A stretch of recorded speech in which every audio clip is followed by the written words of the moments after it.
Hey, Ashley Buckle, CRO Materials Exchange, Chicago, Illinois. What is a CRO? CRO is Chief Revenue Officer. Just trying to get a few adjustments made here on my camera. The one down below is working, trying to get the one up top working. Bear with me one second here.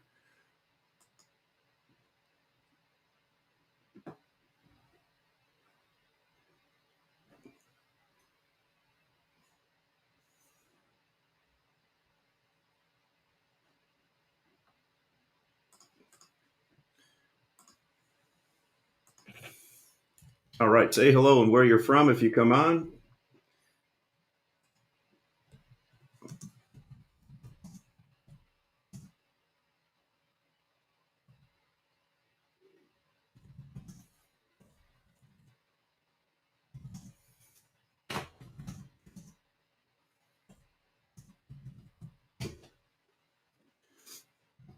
Have your cup of coffee. We'll talk a little bit about the week, what we did, and what we're going to be doing here. We'll just go with the technology that we have so far with the camera down below. Apologize for any of that. We are working to improve our audio visual on a daily basis. Hey, this is the Saturday wrap up. We kind of talk about what happened in the week at Materials Exchange, the digital way to buy and sell lumber. I just wanted to confirm with my technician that this stream is being heard. There we go. Okay, so what happened this week on the Materials Exchange platform? We had a good board of directors meeting this week, kind of wrapping up the Q3, talking about going into Q4. We are working on our MX network. What is the MX network, you say? The MX network is for all users that have been kind of, as a basketball term I learned in fifth grade, boxed out from the traditional distribution reload chain. We have had people come to us and say, hey, we frame up thousands of units every year and we're going through boom, boom, boom, 20 chains. Thanks, Kirk. Great to have you on this morning. And, they want less touches. So what we're doing is, working together with two unbelievable partners on this to set up reload points all over the United States, ins and outs, and we'll manage all that for everybody eventually. But right now, we are going to set up locations for people. For instance, if you're in Las Vegas, or you're in Dallas, or you're in Atlanta, or you're in Chicago, or you're in Boston, or you're in the Carolinas, and you want to know how to buy rail car loads of lumber, bring them in, unload them, store them in a situation outside or inside, then bring the logistics to your location and bring it on a regular basis. That's really actually more simple than people claim it is. Right now, the way people get sold business is somebody calls them, short sells them, and basically sits on that, then ships it to different places.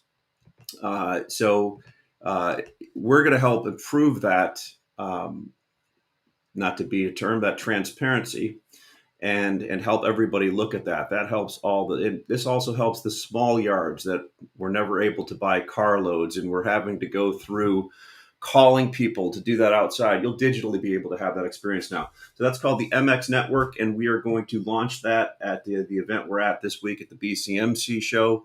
And in Omaha, Nebraska. So the events we're going to be attending, BCMC, we're heading out. Ryan Erickson, Mike Wisniewski, and myself, we're heading out Saturday, driving across the beautiful state of Illinois and Iowa into Omaha, and we're going to attend the framing conference over the weekend and into Monday, and then we are going to go to the component manufacturers conference for the rest of the week.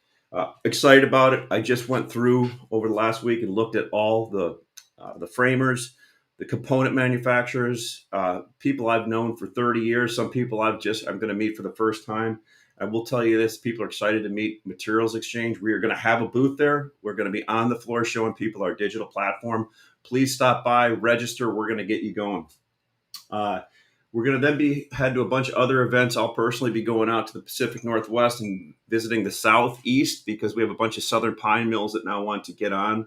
A lot of the smaller independent ones. And what they're saying is, hey, this is great for us because we list product on here. Everybody sees it. We sell it. we no longer have to have people take us out to dinner, buy us fancy bottles of wine, and tell us they're going to do a great job for us when we can just go on a digital network and see everything that's going on. It's a great thing. I saw Kurt just said good to go down there. Good to see anybody. I wasn't sure how this was going to work out at first this morning. This is kind of the beta version. We're going to start launching this every Friday or Saturday and start talking about a few things here in the market to get things going. Then we're heading out to a couple different framing conferences, post and frame conferences, in different events all over the U.S. One of the ones we're going to is the NALA event, the Wholesale Lumber Association, which I was a member of, or I'm a member of, and have been involved with for years. My first boss that hired me, Ted Block, was the president of NALA. Greg Riley was the president of NALA. So NALA is somewhere that's near and dear to my heart that I've been involved with for a long time. The great thing about that event is we have an unbelievable announcement at that event. I'm almost trying to bite my tongue right now because I want to scream what we're going to announce, but it's going to not only change the industry like MX has done, it's going to be a game changer. But you'll have to wait till the event for our announcement with somebody. It's going to be a game changer, and you should be there. We'll announce it during NALA. That's all I can say. Hopefully that built the hype up a little bit. I hope. Let me look at my notes here. So that's the events we're doing.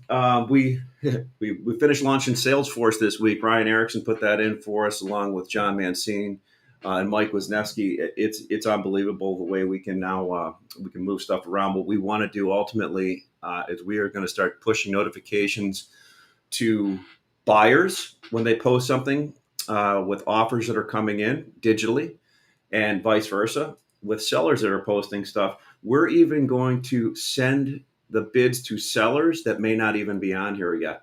Think about that. Let that sink into the melon. We're going to post bids to mills, distributors that are saying, hey, we don't want to be on here because because we like going golfing and doing this with everybody, and we don't want to be on because we're scared. Oh, did I say that? No, I didn't mean that. They don't want to be on. So we're going to start posting offers or bids to them so they can see what they are. We know in a digital network that when people start seeing all the bids and offers, it's a game changer. You just can't argue with the fact in any other industry that hasn't changed things. And people that hide under the rock and do the ostrich, and say that this is different this time, this is going to help. Here's what I suggest. Do what they did in the pit years ago. If you're a smart trader and you're a top tier trader, one of the smart ones that have volume, trade side by side. Use a digital exchange and the open outcry. I guarantee you'll make more money and get more information. That's a no-brainer. All right, so let's talk about what we talked about this week. Tuesday, kicked off the week with Greg Kuda, Westline Capital. We talked a little bit about futures. I am going to have a show every Tuesday about futures. Hopefully Greg can be on it. If Greg can or can only fill in, I am going to bring in other guests on that show to talk about futures. I think it's that important, especially where the contract is at right now. We call that Futures from the Free Seats, and that's every Tuesday at 12 o'clock Central Time. Charles De La Torre and I then kicked into Tuesday at 12:30, and we talked about cutting edge. Charles is from the Southeast, great guy, has a company that takes product and creates masterpieces out of it. The tolerance of his studs that come out of there are sometimes better than traditional manufacturing points. And just Charles' knowledge of the industry with all the saw lines that they're putting in and the solutions that he can create for multifamily, between that, all his OSB contracts, and his just knowledge of that market in the Southeast. Charles and I are going to do a weekly show. We're thinking about moving it to Monday at noon, but we'll have to talk about that. That'll be up to Charles, because one thing with Charles, he runs the saws sometimes too. I mean, that guy's like a Renaissance man. He's not only doing the doing the selling, but he's doing the actual hands-on work too. So Charles, I appreciate you and Greg both being on this week. Wednesday, This Week in Lumber with Greg Riley and Matt Beamer. We talked a lot about stuff from logistics to port congestion to what was going on with Western spruce to the basis. Great great comments. We're going to keep talking about that. Thursday, rolled into Matt Lehman, Lunch with Lumberman. Matt, I'm going to see you out in Omaha. Looking forward to it. And I got to tell you, the feedback from Thursday's show, which I'll go up in a bit, was just, it's always incredible. People just love Matt, listening to him, because Matt hangs it out there and has an opinion. And you know what? He does a great job. He does really thoroughly thinks into it. And I'm glad to have him on the call, because it rattles some people's cages. I mean, I get emails and texts about how great this is, how it upsets people, and all that. Hey, if you're not kicking some of the cans over, you're not doing your job. So a few things that came out of this thing this week, about a lot of them. This is really interesting. So I get all kinds of follow-up calls after these. And yesterday, walking to work, bear with me while I have my cup of coffee here, got an email and a call from a user and said, "Hey, we were watching this last night, a group of us, and you know, um, we really love your company using it. We'd like to take this a step further, right?" So you read into what that means. I'm not on here to ever push anything like that, but it said, "We love watching what you're doing here and what you're doing on the MX network, by showing people what's going on in the lumber industry, what the different trades are, what the prices are at, create more transparency. We think you could actually, be the company that people just stream to you and buy and sell all their lumber, and coordinate all their purchasing and sales through it." And we believe that too. And we're working with our super users to help build this and put on our platform new features to help grow with that. So another call I got was from a friend of mine that I kind of grew up with in the industry. He's a bit older than me, so I actually felt like he was a mentor on the retail side, showing me how they bought through the years. Said, "Hey, Ash, you're doing a great job, and you are really changing things." And it was humbling, because he said, "I look forward to seeing you guys all on Wednesday and Thursday. I actually make that part of my day now to watch This Week in Lumber and Lunch with Lumbermen." And this is a person that 3 months ago had a hard time even navigating social media, but now he's on watching it every day. But my challenge to him was, I said, "Hey, so-and-so, you're using it now, but you're not on our platform yet. What gives? What's up?" He goes, "Yeah, some of the higher ups are having a hard time with, well, not having a hard time. They need to pass it off, right? Here's what we are. We're a digital network where you buy and sell lumber on. It's pretty much that simple, right? There's nothing that you need to pass off. We do our payments a little differently. We move money ACH out and in. We increase the velocity of money. So we're not writing checks that take 10, 15 days in the mail to get to somebody. We think that that's old school, not the way to do it. That's our personal opinion. We think from other industries, that's the way things are." So the person was watching this. That was great. A couple other calls. We have a large plywood manufacturer now on here that has been watching some of these calls, and he actually sent me a few emails about what I should talk about on some of these calls. And he actually made me think, I think we're going to launch a just panel call. We just talk about nothing but plywood, OSB, and imported plywood. It makes sense, right? Because it's hard to fit everything into a half an hour talking about lumber, plywood, and all that. Matter of fact, we're not the best experts on some of that, but we are going to bring that up and start working on putting together a plan to launch that. That was one great thing that happened this week. So let's talk about a little bit what happened this week. Lumber continues to create that crazy, I call it the crazy basis. I wanted to bring up one of my screens here if I can, and kind of show, see if we can do this. Boom, there we go. This is the continuation chart off of barchart.com that shows lumber. Let's look at where we came from and where we went. So if you look all the way back to December, now what do these futures mean? Here's what they mean.